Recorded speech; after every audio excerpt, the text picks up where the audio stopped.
Okay. Colleagues, can we come to order, please?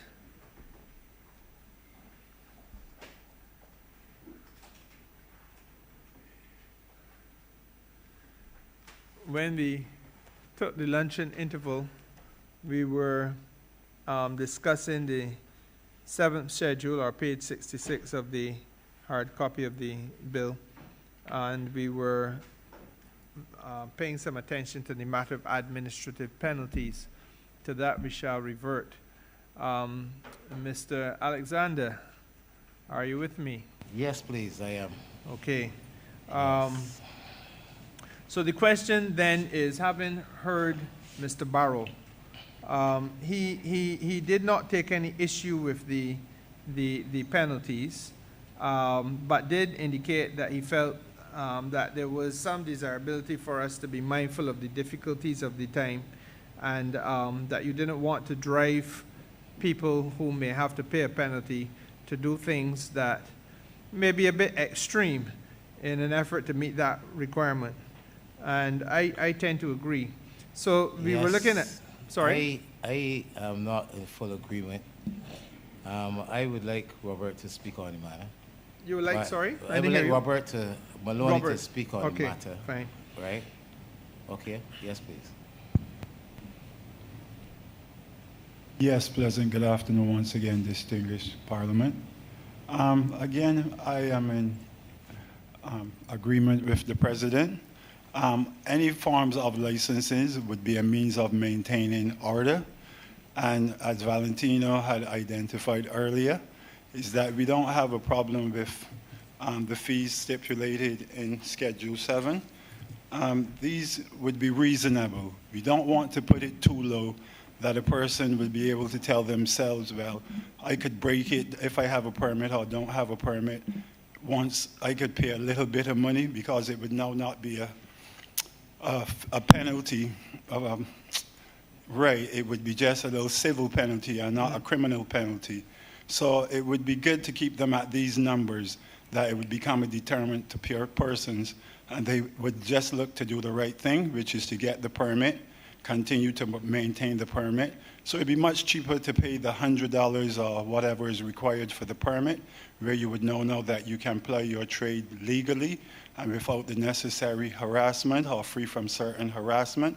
Right, and if you choose not to choose that easy way out that would be provided for you through this Bill of Rights, then you would have to pay these fees.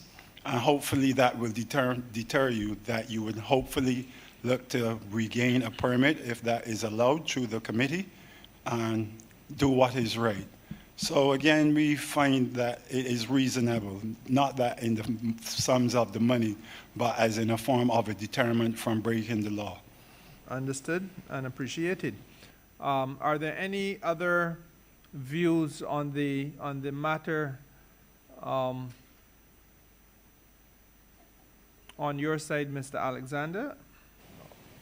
Or is that? I think that would have covered. Okay. I think so. Okay, fine. Yes, please. Now, I turn to my colleagues. I believe that before we had the interval, I saw Minister Cummins' hand raised, then it went back down. So I was paying attention. You're a fine minister. I am indeed. Thanks, Minister. Okay, Thank you, no Chair. problem. Are there any other colleagues who wish to pose any questions to the representatives of Barvin? If not, then it therefore just simply remains for me, Mr. Alexander, to thank you and Mr. Maloney, and also Mr. Barrow and Mr. Greenidge and Mr. Alsop for taking the time out to come and share with us. I think that your contributions were very valuable. Certainly have assisted me in coming to a couple of conclusions in my own mind. And I think that you have assisted us collectively in terms of getting a better perspective of how we can tweak this legislation. So, gentlemen, I want to thank you on behalf of all the members of the committee. I want to wish you well, urge you to continue to try to be safe. It is our intention to have this matter through the Parliament and hopefully to become the law of the land within the next few weeks.